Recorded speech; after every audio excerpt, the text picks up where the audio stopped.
Hello, everyone, and welcome to this week's episode of the DVC show, coming to you from the Bob Varley studio in Orlando, Florida. I'm your host, Pete Werner, joined at the table this week by Mr. Jerry Saito. Hello, everybody. Who is from the DVC store. Yes. Via Skype, Mr. Paul Krieger. Hey, everyone. Who is not from the DVC store. And our producer, who's definitely not from the DVC store, because he works for me, Mr. Corey Fiasconaro. Welcome home. Well, welcome to the show, folks. This week we're going to talk about how to make the most of a resort-only stay. And obviously, we've done this show before, but we did this show in another world. And right now, at the time that we're recording this, we can only speculate. Because it's literally Friday the 19th of June. And I usually hate dating these shows like that, but we have to right now. Monday the 22nd, for the first time in 3 months, Disney resorts, the DVC resorts will be open. I'm going to be over there doing that. And like one of the things I was thinking about, in doing that, was like, oh, you know what? I'll rent a pontoon boat, go out on Bay Lake. Won't be a lot of people out there. Really nice. Well, no, they're closing the marinas. So it remains to be seen. Disney Springs is open. Now, eventually the parks will be open, but we're talking about resort-only stays. And for me personally, one of the big pluses for a resort-only stay was, being able to use the marinas and being able to do some of that stuff. What do you think this looks like now? Paul, if you were to do a resort-only stay in this world, what would you do? I'm going to be sitting on my balcony a lot with a cup of coffee in my hand and scrolling through the interwebs. But overall, I think it's for the specific Disney Vacation Club properties that you own. Get out there, go explore the property the best you can, and see all of the little quirks and the unique nature of what makes up that resort. I think that's really going to be something that I would enjoy doing. I know that as well. I think it's a golfer's paradise right now. Plenty of golf options are open on property. So outside of that, it's going to be unique to sort of own Disney Vacation Club at this point. Well, obviously one of the other things, if you talk about a resort-only stay, it may encourage people to start exploring the Orlando area a bit more. And of course, that's a focus for me lately because of our Moving to Orlando shows and covering and talking a lot about the areas around Orlando. So, like renting a car and doing an afternoon over in downtown Winter Garden. Some incredible shops, some incredible restaurants. And, what we're seeing is a lot of people who are ready to start looking to buy homes here are taking this opportunity to use their DVC points and grab a room so that they can come and explore the neighborhood. But you don't have to be buying a home here in order to do that. Winter Garden, Celebration, downtown Celebration, literally the town that Disney built. Restaurant Row over in Dr. Phillips. Some of the best dining in the state is over there. I had dinner at a Morton's Steakhouse over in Dr. Phillips. Fiasco and I, along with his wife and Sean, last month, went and did that. So good. And I got to tell you, one of the best steaks I've ever had. It was incredible. Those meatballs, too. Those Wagyu meatballs. Yep. So, what about you? What do you think? How would people make the most of a resort-only stay? For me, I can only relate it to what I would do because I'm not sure. Personally, I would chill out at the resort, make a cocktail, hang out with my kids, my wife, enjoy that resort, explore the property, go see things that I haven't seen before. Like I've been to Disney and I've been to these resorts hundreds of times, if not thousands. Not the resorts, but Disney. I would say explore the property. Get a feel for what that property has to offer. See if there's some type of children's activities that you can put your kids into, or something that you could do as a family. I mean, that's what I would do on my resort stays. I usually just chill at the resorts anyway. And we've been talking on recent shows anyway about, Disney's going to have to start coming up with ideas of things they can offer outside of the theme parks, especially during this time where people are, you having to make reservations to get into the park. So I think we will see, Disney, there's no way Disney is not going to come up with ideas around resort-only stays right now. I think they have to. I think the business necessitates it. Paul, you got your hand up. You bring up a good point that something Amy and I experienced last fall was being in a Disney Vacation Club resort during a hurricane. And two very different sort of circumstances, but the things that they do during those lockdowns, I think we could see some of those things maybe also occur during this time, because it's the same thing. It's basically you have your resort. What can you do in a resort? So maybe they have social distanced character experiences where the characters come out, wave around, and things like that, bringing in those sort of things into the resort that maybe you would normally see in the parks to maybe make that resort only stay a little bit more appealing. I mean, I personally think that the resorts do a great job of entertaining you while you're there. And again, I don't know with this COVID situation how they're going to handle that.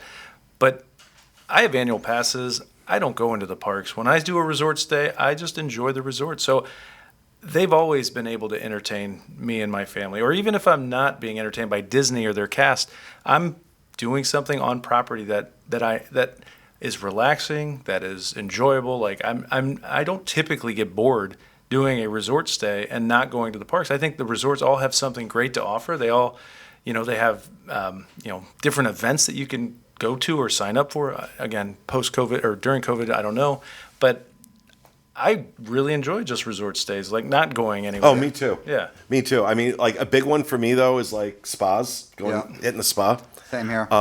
Have you heard what they're planning in terms of the spas and reopening them? So I called Disney Spas, and I've actually called them quite frequently during this time, just checking in.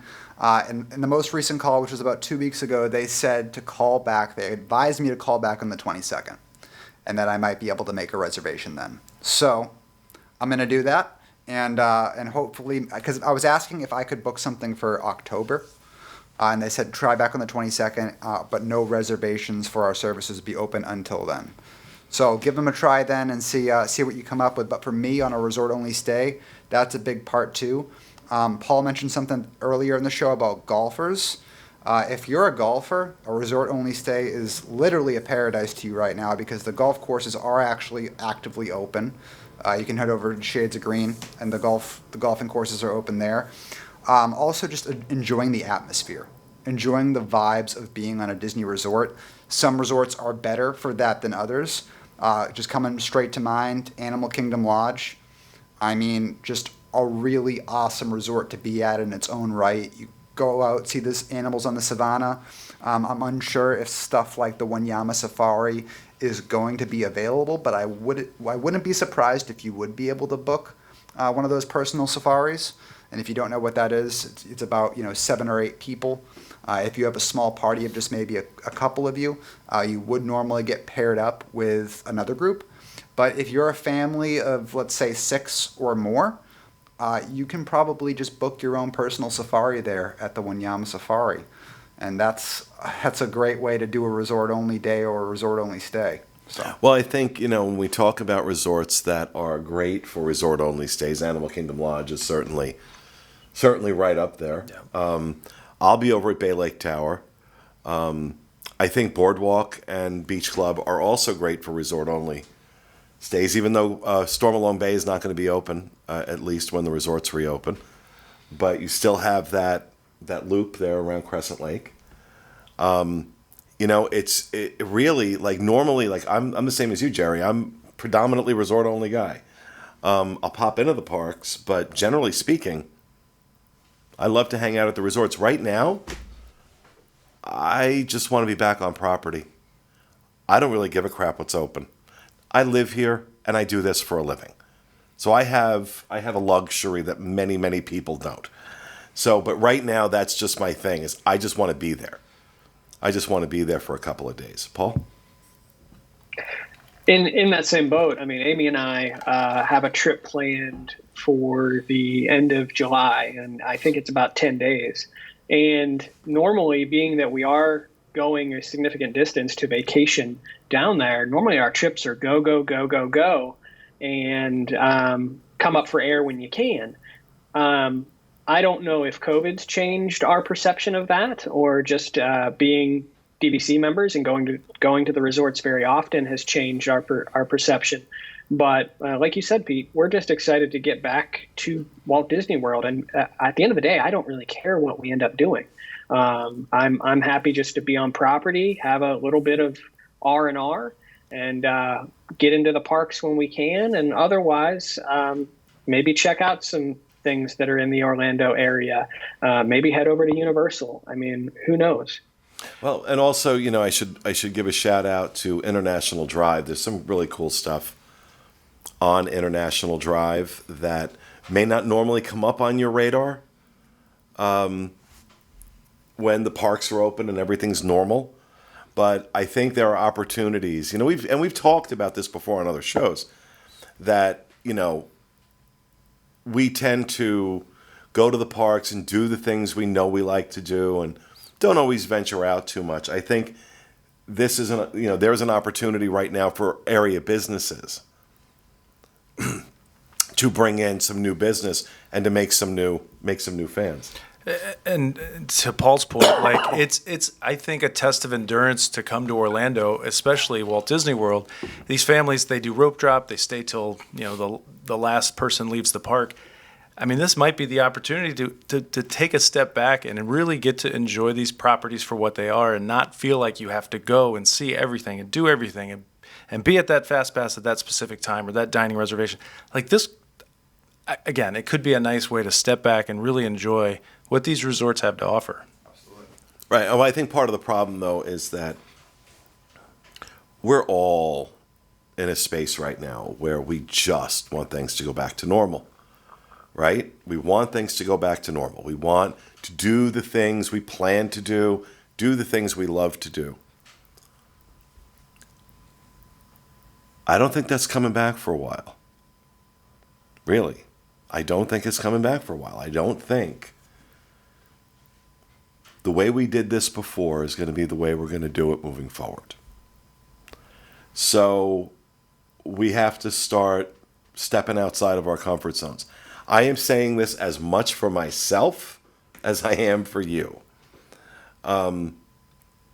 Stepping out of our comfort zones and finding a different way to connect with this. I've been having conversations lately with folks who are not in our realm, right? They're not hardcore Disney fans. And it's funny because I keep getting asked the question, or keep hearing the statement, well, it's they come here on vacation. Like, no, they don't.